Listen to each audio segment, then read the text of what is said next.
আজকের এই মাহফিলকে কবুল করুন। আপনাদের অপেক্ষাকে আল্লাহ তাআলা উত্তম বিনিময় দ্বারা পুরস্কৃত করুন। পথেঘাট তো আর আমাদের নিয়ন্ত্রণে নেই। আমরা আশাবাদী ছিলাম যে 12টার পরপরে আমরা ইনশাআল্লাহ পৌঁছে যাব, কিন্তু পথে এমনভাবে জাম লেগেছে, আপনাদের এই পর্যন্ত এসে গেছে জাম। তো যাই হোক, তো এই খৈরতুল হাফিজিয়া মাদ্রাসা এবং এতিমখানা এর সূচনা লগ্নে থেকেই আমি এর সঙ্গে জড়িত ছিলাম। আপনাদের যে ঘর, যে ভবন, এই ভবনের প্রথম মাটি কাটাটাও আলহামদুলিল্লাহ আমার হাত ধরে হয়েছিল। তো এই মাদ্রাসাকে আমি প্রাণ থেকে ভালোবাসি।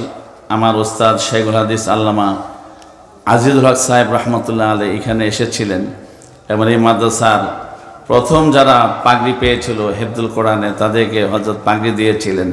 সেই স্মৃতিগুলো আজও আমাদেরকে উৎসাহিত করে, অনুপ্রাণিত করে।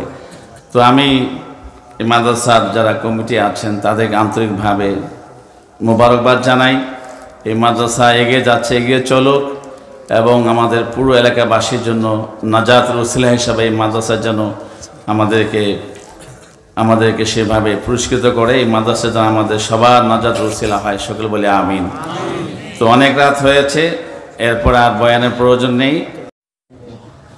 হ্যাঁ, যে সকল হাফেজদের নাম এখানে বলা হচ্ছে, হাফেজদের গার্ডিয়ান যারা আছেন তারাও স্টেজে চলে আসেন। এ পর্যায়ে পাগড়ি গ্রহণ করবেন হাফেজ মোহাম্মদ মুস্তফা কামাল। হাফেজ মোহাম্মদ মুস্তফা কামাল, পিতা মোহাম্মদ আমজাদ হোসেন, জেলা শেরপুর।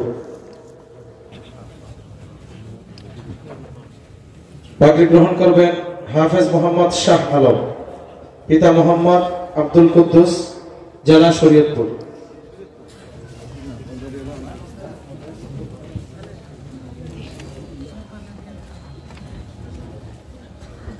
পাগড়ি গ্রহণ করবেন হাফেজ মোহাম্মদ আবু হুরাইরা, পিতা মোহাম্মদ ফজলুল হক, জেলা ময়মনসিংহ।